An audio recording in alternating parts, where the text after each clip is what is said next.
Hi అండి అందరికీ good evening friends. ఇది పొద్దున్న వీడియో అండి. మేమైతే బయట దాకా వెళ్ళాము. ఇప్పుడే వస్తాను, ఇక్కడ ఒక్క నిమిషం ఉండు అంటే నన్ను బస్ స్టాండ్లో కూర్చోబెట్టారు. ఏసీ బస్ స్టాండ్ అంటండి. చూడండి చాలా బాగుంది. నిజంగా ఫస్ట్ టైం అండి నేను. ఏముంటుందిలే ఏసీ అనుకున్నా, కానీ బాగానే ఉందండి. మన ఇంట్లో ఉన్నట్టే ఉందన్నమాట. ఇంకా అలా అయితే ఒక చిన్న పిక్ అయితే తీసుకుందామని వీడియో కింద తీసానండి. చాలా బాగుంది.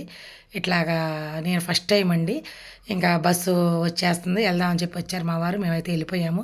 మా వారు చూడండి నన్ను అయితే ఒక వీడియో తీశారు దొంగతనంగా, నన్ను తిడతం కోసం అండి. చూడండి హుషారు ఉంటే ఉంటావు, లేకపోతే ఇట్లా డీలా అయిపోతావని. నిజమేనండి, కొంచెం హుషారు ఉంటే నిలవలేము అనమాట. అసలు నేను పడుకోను, అట్లాంటిది అట్లా ఎండకి అలా పడుకుండిపోయానండి. చాలా బాగా ఉన్నాయి ఎండలు, జాగ్రత్త అండి అందరూ. ఇంక ఇంటికైతే వచ్చేసామండి, రిటర్న్ అయిపోయాము. చూడండి నా పేరు మీద మా ఊరు, నా పేరు రాసి పసుపు కుంకుమ కింద సిల్క్ది శారీ చాలా బాగుందండి. నాకైతే నచ్చిందండి. మా అక్క వాళ్ళు ఇచ్చారండి, మా ఆయన వాళ్ళ వదిన గారు. చాలా బాగుందండి శారీ. థ్యాంక్స్ అక్క, శారీ చాలా నచ్చింది నాకు. కలర్ కూడా చాలా నచ్చింది. కలంకారీ బ్లౌజ్ కూడా ఇచ్చారండి, మీటర్ బ్లౌజ్ చాలా బాగుందండి. శారీతో పాటు సపరేట్గా ఇచ్చారు, మళ్ళీ దాంట్లో కూడా బ్లౌజ్ ఉందండి. నా ఛానల్ నచ్చితే ఒక లైక్ చేయండి, కామెంట్ చేయండి. కొత్త వాళ్ళైతే సబ్స్క్రైబ్ చేసుకోండి. తప్పకుండా ఒక కామెంట్ అయితే చేయండి ఫ్రెండ్స్. ఎలా ఉంది శారీ, బాగుందంటారా? మీకు షేర్ చేసుకుందామని ఒక చిన్న వీడియో అయితే అలా పోస్ట్ చేస్తున్నానండి.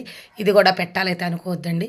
కొన్ని కొన్ని అలా షేర్ చేసుకోవాలనిపిస్తుంది కాబట్టి పెడుతున్నానండి. ఇచ్చిన వాళ్ళని మనం చెప్పుకోవాలి కదా, మర్చిపోకూడదు. ఒక చిన్న హెల్ప్ అయినా, అది నా పద్ధతి అండి, నా వ్యక్తిత్వం అది. ఎవరిని నేను మర్చిపోను, చిన్న హెల్ప్ అయినా కానీ. ఇంకా అది మర్చిపోయే వాళ్ళు కొంతమంది ఉంటారు, కానీ నేనైతే అలా ఎవరిని మర్చిపోనండి. బాక్స్ కూడా ఇచ్చారు మా బావగారి పేరు మీద, చాలా బాగుందండి. వీడియో కోసం పెడుతుంది అయితే అనుకోవద్దండి, వీడియో కోసం కాదండి. మామూలుగా కూడా నేను అందరిని అలా గుర్తుపెట్టుకొని, ఎవరు మనకు చిన్న ఒక మంచి పని చేసినా, మనకు చిన్న హెల్ప్ చేసినా మర్చిపోకూడదు అంటారు పెద్దవాళ్ళు. వెనకటి రోజులు మర్చిపోకూడదు అంటారు కదా, అట్లా నేనైతే మర్చిపోనండి ఎవరిని కూడా. అది చూడండి ఎంత బాగుందో, చాలా కొత్త మోడల్‌గా ఉంది బాక్స్.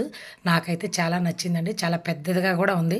దీని నిండా ఏదైనా టిఫిన్ గానీ, భోజనం గానీ ఇద్దరు మనుషులు తినొచ్చు. ఇప్పటి రోజులు బట్టి అంత పెద్ద బాక్స్ అండి. మా బావగారి పేరు మీద అయితే బాక్స్ అయితే ఇచ్చారండి. ఓకే ఫ్రెండ్స్, అందరికీ బాయ్ అండి. జై శ్రీరామ్.